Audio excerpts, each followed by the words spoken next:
الدوخة اللي بتحصل عند الوقوف المفاجئ من أكتر الظواهر الشائعة المرتبطة بالدورة الدموية، وهي في الأساس نتيجة تغير سريع ومؤقت في ضغط الدم وتوزيع الدم داخل الجسم. وعشان نفهم الموضوع بشكل أدق لازم نبدأ من اللحظة اللي بيحصل فيها تغيير وضع الجسم من قعدة أو نوم لوقوف. أول حاجة، إيه اللي بيحصل للدم في اللحظة دي؟ في الوضع الطبيعي لما بنكون قاعدين أو نايمين الدم بيكون متوزع بشكل متوازن نسبيا، وبيوصل للمخ والقلب والأطراف بشكل مستقر. لكن أول ما نقف فجأة بيحصل تغيير مهم جدا بسبب حاجة اسمها الجاذبية. الجاذبية بتسحب الدم لتحت في اتجاه الأرض، فبيبدأ جزء أكبر من الدم يتجمع في الأوردة اللي موجودة في الساقين وفي الجزء الأسفل من الجسم، واللي بيحصل هنا اسمه تجمع وريدي في الأطراف السفلية. وده معناه ببساطة إن الدم بيتركن شوية في الرجلين بدل ما بيرجع للقلب بسرعة. طيب ده بيأثر على إيه؟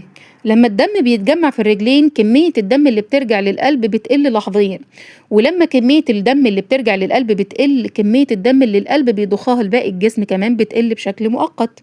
وده مهم جدا لأن أي نقص في الضخ ده بيأثر مباشرة على واحد من أهم الأعضاء في الجسم وهو المخ. المخ عضو حساس جدا لأي تغيير، استهلاكه للأكسجين عالي جدا وبيعتمد على تدفق مستمر وثابت من الدم علشان يشتغل بشكل طبيعي. فلو حصل انخفاض بسيط في كمية الدم اللي هتوصله ولو لثواني ممكن يظهر ده في صورة أعراض زي دوخة مفاجئة، زغللة أو تشوش في الرؤية، إحساس بعدم الاتزان، أو إحساس إن الجسم خف ومش ثابت. والحالة دي معروفة باسم هبوط ضغط الدم الانتصابي. المهم هنا إن الجسم عنده نظام تعويض موجود تحديدا عشان يعالج التغير ده بسرعة. النظام ده جزء من الجهاز العصبي اللا إرادي وبيشتغل من غير ما نحس بيه. بيحاول يرجع الضغط والتدفق الطبيعي للمخ عن طريق زيادة سرعة ضربات القلب، يعمل انقباض للأوعية الدموية في الأطراف عشان يقلل تجمع الدم في الرجلين، يرفع ضغط الدم بشكل سريع. الفكرة كلها إن الجسم بيحاول يعيد توزيع الدم تاني للمخ بأسرع وقت ممكن. طيب لو كل ده بيحصل إيه اللي بيخلينا نحس بالدوخة؟ الإحساس بالدوخة بيظهر في اللحظة اللي بيكون فيها الدم اللي واصل للمخ قل فعلا، وآليات التعويض اللي اتكلمنا عليها دي لسه ما اشتغلتش بكامل سرعتها. فالفاصل الزمني الصغير جدا بيكون حوالي ثواني يعني، لكنه كفاية إنه يسبب الأعراض اللي اتكلمنا عليها. يعني الموضوع مش بس إن الجسم فشل، لكن إن فيه تأخير بسيط بين التغيير والاستجابة. طب إمتى بقى تبقى المشكلة أوضح؟ في ناس بتحس بالدوخة دي بشكل متكرر أو بنسبة أكبر من غيرهم، وده بيكون غالبا بسبب عوامل بتقلل كفاءة التعويض عندهم زي مثلا الجفاف. لما الجسم يكون فيه نقص في السوائل حجم الدم نفسه بيقل، فبالتالي أي تغيير في الوضع بيأثر أسرع.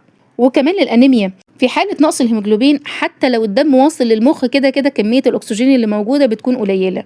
ده غير كمان قلة النوم أو الإرهاق، لأن الجهاز العصبي بيكون أقل كفاءة في تنظيم ضغط الدم.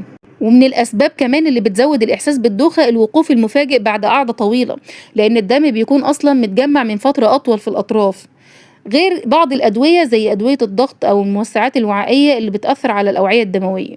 فبالتالي الدوخة اللي بتحصل لما بنقف فجأة بتكون نتيجة تغير لحظي في توزيع الدم بسبب الجاذبية، وده بيؤدي لنقص مؤقت في الدم اللي واصل للمخ قبل ما الجسم يلحق يعوض ده عن طريق رفع الضغط وتنظيم الدورة الدموية. وفي أغلب الحالات الظاهرة دي بتكون طبيعية جدا وبتعكس إن الجهاز العصبي والدوري شغالين مع بعض وبكفاءة حتى لو في لحظة تأخير بسيطة في الاستجابة.